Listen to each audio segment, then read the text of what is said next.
Hi, my name is Sameer Sikand. Welcome to my LifePage. Today I'll be talking about wedding planning. I'd like to give you my introduction. Basically, I belong to Dehradun, but for a best part of my life, I did my graduation. I was not in Dehradun. I was doing my graduation from Delhi, and I used to work in certain companies. The last being Indian Express, and then I got into some other business to do with retails. And now for last 8 or 9 years, I've been into this business of wedding planning. That's my family run business. A wedding is actually an occasion, it's a once in a lifetime occasion for anybody who's getting married. And people like us have to make sure that the event passes off very nicely. It should be a day to remember. So wedding planning is all about wedding and the planning part of it. So it's about how you arrange the venue, how you arrange the fooding, the music, and the guest should go as a happy person. It's in brief, this is the business, and it's a very interesting business. First of all, what comes into my mind is that you should be a good wedding plan, a good event manager.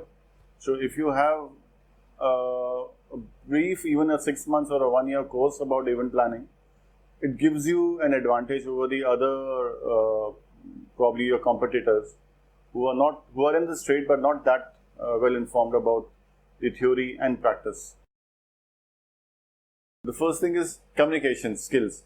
The communication skills, it starts from the guest who comes for an inquiry for a wedding. You need to actually not only just convince him that this is a good place to work, to do a wedding, but you need to tell him about what we offer and what can be done in a certain budget. So your communication skill, if a guest comes, you just cannot answer the questions. I'm sure they'll walk away to your competitor next door.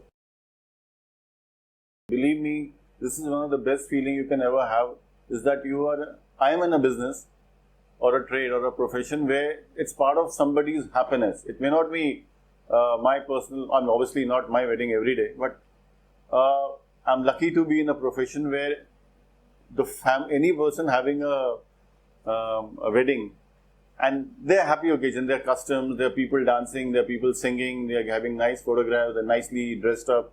So I'm lucky to be in a business where it's all about positivity and happiness, and people love to remember anybody's wedding. They would remember that wedding day for me, the best part of their life. The challenge you could actually have are the guests itself. The person who's doing the booking, he or she may actually have certain ideas in mind, and if you do not implement it, or if you commit something to them and if you don't do it, that is the end of not only that particular guest coming up again for any other occasion, it's also spoils your reputation, and obviously sometimes they penalize you by not giving you the full payment. So you really have to have guests who, no matter how finicky they are, you have to, if anything you are committed, you have to do it. Before I got into this business, a friend of mine said, you're getting into a trade which is starting at 6 in the morning to 2 at night. I said, no, you must be joking. Actually, this doesn't happen anywhere. And believe me, whenever I meet that man, I just said, yes, you're right. I actually sometimes feel it's a thankless job. Sometimes, not every day.